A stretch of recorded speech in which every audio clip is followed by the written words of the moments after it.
If the fetus develops to term, that fetus will deliver and ultimately that baby will suffocate and pass away. Kailee's doctor was clear. When he's born, he's going to suffocate to death. He may live for a few minutes, he may live for an hour, but he is going to die.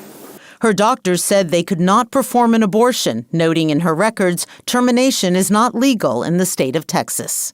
I remember her saying, the course of action that I would have taken with a patient a year ago would be to advise them to terminate.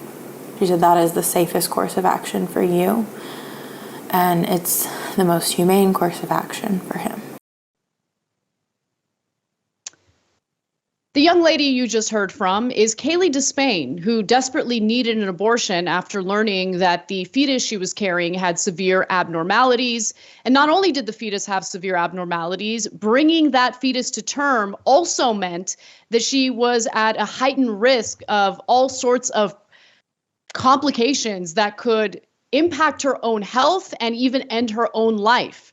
But Kailee lived in Texas, and I should also note, she and her husband used to be anti-abortion, anti-choice, until 2016. At least that's what they allege.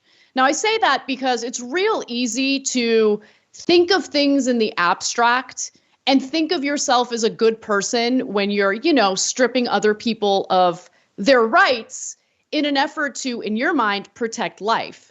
But as Kailee and her husband learned, that's not always the case. And she had to travel outside of Texas in order to get a potentially life-saving abortion.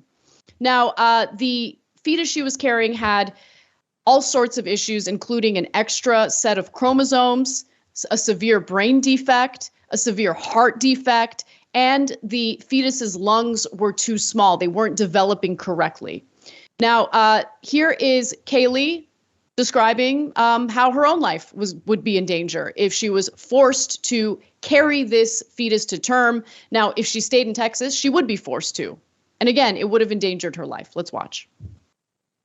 Carrying him to term could have put Kailee's life in danger. She was at high risk for several potentially deadly pregnancy complications, blood clots, preeclampsia, and cancer because of an abnormal placenta. Texas law allows for abortion if the mother has a life-threatening physical condition that places her at risk of death or substantial impairment. But Texas lawmakers haven't spelled out exactly what that means. They're extremely vague. They don't spell out exactly the situations when an abortion can be provided. I would say it's the opposite. They're extremely restrictive and broad. They threaten criminal penalties against physicians. They threaten to take someone's medical license away. Yeah, they threaten to take doctors' medical license away. They are also threatened with legal action. And so what ends up happening is people, or doctors, I should say, medical professionals who previously provided abortions are now afraid to provide abortions even if they believe the woman's life is in danger. The litigation is costly, as you know, Cenk. So it's something that they're not willing to take a risk on. And so women who desperately need it, even in cases to save their lives, are being denied that care as a result of the effective abortion ban in the state of Texas. Yeah, as usual, there's a couple of issues here. First, on the doctors. Think about it, guys. The doctors can get life in prison. And so they write a vague statute and they say, well, if the life of the mother is in danger, maybe you won't get life in prison. But we're going to nitpick your decision in hindsight. So if she's bleeding out on the table, probably you won't get life in prison. But if you say that she could die of complications and every doctor agrees, well, we don't know that she would have had those complications. You did an abortion. You're going to prison for the rest of your life. So now think about what that creates. The doctor's oath is to do no harm, but now you've created a divergence of interest between the doctor and the patient. The doctor might think the best thing for the patient is definitely an abortion because her chances of dying have gone up dramatically. But that is not the best thing for me, because if I do the abortion, I might go to prison for life, even if it was the right thing. So I'm sorry, I can't do it. I can't risk that for myself or my family. And that's very fair, right? I understand what the doctors are thinking. So now you've made it so the doctors and patients are not on the same team, because big government has come in with its government tyranny and said, you're not allowed to make decisions for your own body anymore. We have literally snatched your body and taken your choice away from you. And the doctor, we've taken away your true recommendation and actual life-saving procedures. And we're telling you, don't do those, because we find those life-saving moral. So you must do the thing that we find to be moral, which is let that person die, potentially. Okay? Yeah. I mean, so real quick to respond to that, Cenk. Yeah. I mean, like, what could go wrong, right? What could go wrong where the opinion of medical professionals falls by the wayside and the political ambitions of politicians in Texas reign supreme? I mean, the Texas politicians are clearly the better experts on what is best for pregnant women in the state of Texas, right? I mean, it's just so incredibly stupid, especially when you consider the idiocy of our lawmakers, both on a state and federal level. Yeah, and now we get to conservatives. So this is a mixed bag. So easy to beat up on conservatives in this story, but remember, these two were conservatives. And so I think there's two different kinds of conservatives, ones that are hardwired and ones that are cultural conservatives. So what do I mean by hardwired? And I think those are the folks who are like, look, man, I'm going to protect my own and everybody else can go pound sand. I don't care about them. I don't care about people from other countries or from other towns or people that don't look like me. I don't even want them. I'm afraid of outsiders. I don't like them. I'm just going to protect my family and my church, and I'm done with it, right? So that is a hardwired conservative, in my opinion. Cultural conservatives are ones that lived in a town or jurisdiction or state where that is the predominant way of thinking. So they think they're conservative because they were taught that. They were taught, hey, if they don't look like you, they're not in your religion. They might be satanic. They might be this. They might be that. They're the boogeyman. Don't like them, okay? And, hey, religion says take away women's rights and take away gay rights. So that is the moral thing to do. And if you grow up your whole life thinking everybody you knew told you that was the moral thing to do, don't be a bad person. Make sure you hate gay people. Make sure you take away women's rights. You might think that that's the right thing to do.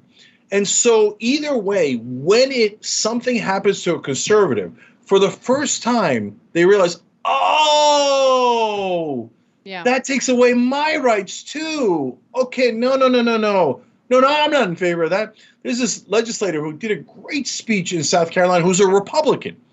A woman Republican legislator did a speech against these laws that they're passing on abortion to her fellow Republicans saying, you guys don't know anything about women.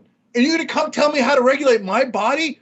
Are you nuts? You don't know anything about miscarriages. You don't know anything about how we deal with our doctors. And you're going to come tell me how to live my life when I thought we were for freedom, right? But she does that on only issues that affect her because she's a conservative. That's exactly right. I love that you brought that up. And one other thing I want to mention is that, we're talking about a couple in Texas that had the resources necessary to travel to New Mexico specifically in order to get a potentially life-saving abortion. And the resources I'm talking about, of course, money, yes, but they didn't have the money themselves. They had family members who they had to reach out to, and luckily their family members lent them literally thousands of dollars, because remember, they have to pay for the travel in addition to the abortion. Texas has banned private health insurance companies from covering abortion. And so most policies don't cover it anyway. And so they literally needed thousands of dollars, and they were able to obtain those resources from family members. Think about all the people living in Texas right now who don't have those resources, who don't have family members who are willing to lend them or can't lend them thousands of dollars so they can go get a life-saving abortion. So exactly what we predicted would happen is happening, where certain people with certain resources are able to, mitigate the ramifications of these draconian anti-women laws. But a lot of people, especially those living in poverty, an increasing number of Americans, in fact, are not going to have those opportunities. And it is disgusting that we have a political party who has fought so aggressively to strip women of their bodily autonomy this way.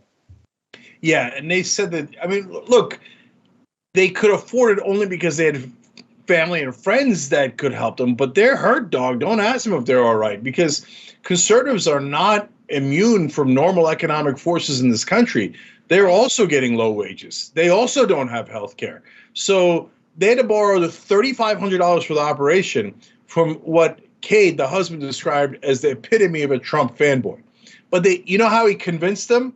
He appealed to his conservative nature, which is protect those in your immediate vicinity, right? And by the way, look, I don't like the conservative nature of fighting against the others, but I like that they want to protect their own. That's a good thing. And Cade had a great quote that I loved. He said, and this is how he convinced the Trump fanboy to give him the money. He said, my job as a husband is to protect and love my wife. If I'm not fighting to keep her here, then I failed. And the Trump guy was like, all right, guy, you get the money. Okay. So, but guys, if you're willing to see that in your own case or a friend's case, why can't you see it for everyone else? That kid could have killed her easily, that fetus, and every doctor agreed it had no chance of survival. What are we doing?